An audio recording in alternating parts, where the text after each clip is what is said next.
اعوذ باللہ من الشیطان الرجیم بسم اللہ الرحمن الرحیم قال رسول اللہ صلی اللہ علیہ وآلہ وسلم ان الشدید لیس من غلب الناس ولکن الشدید من غلب علی نفسہ۔ عزیزان محترم، آج ہم اپنے معاشرے کے اندر انسانوں میں حقیقی طاقتور اور حقیقی پہلوان کی شناخت کریں گے کہ ہم میں حقیقی طاقتور اور پہلوان کون ہے۔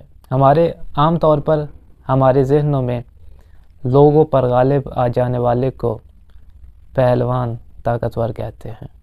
ممکن ہے ہمارے ذہنوں میں طاقتور پہلوان کا مفہوم یہ ہو کہ جو لوگوں پر غالب آ جاتا ہو، لوگوں کو زیر کرتا ہو، لوگوں پر اپنا رعب جماتا ہو، لوگ اس کے سامنے جھکتے ہوں۔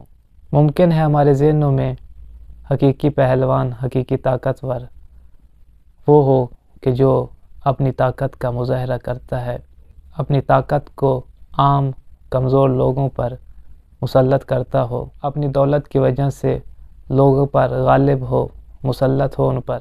تو سوال پیدا ہوتا ہے، کیا یہی حقیقی طاقت ہے؟ کیا یہی حقیقی طاقت ہے کہ لوگ ہمارے سامنے جھکیں؟ کیا یہی ہماری طاقت ہے کہ لوگوں کو ہم زیر کریں؟ کیا یہی حقیقی طاقت اور پہلوانی ہے کہ لوگوں پر ہم مسلط ہوں؟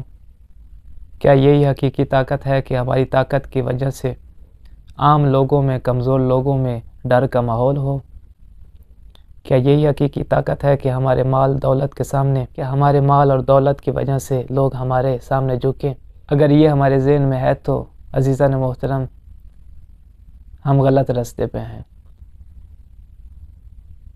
اس لیے کہ رسول خدا صلی اللہ علیہ وآلہ وسلم کا ارشاد آپ کی خدمت میں عرض کر رہا تھا کہ جس سے ہمیں حقیقی پہلوانی کا اندازہ ہوتا ہے کہ وہ پہلوانی کیا ہے۔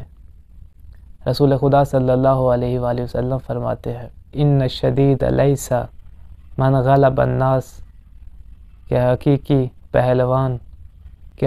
پہلوان وہ نہیں کہ جو لوگوں پر غالب آ جائے،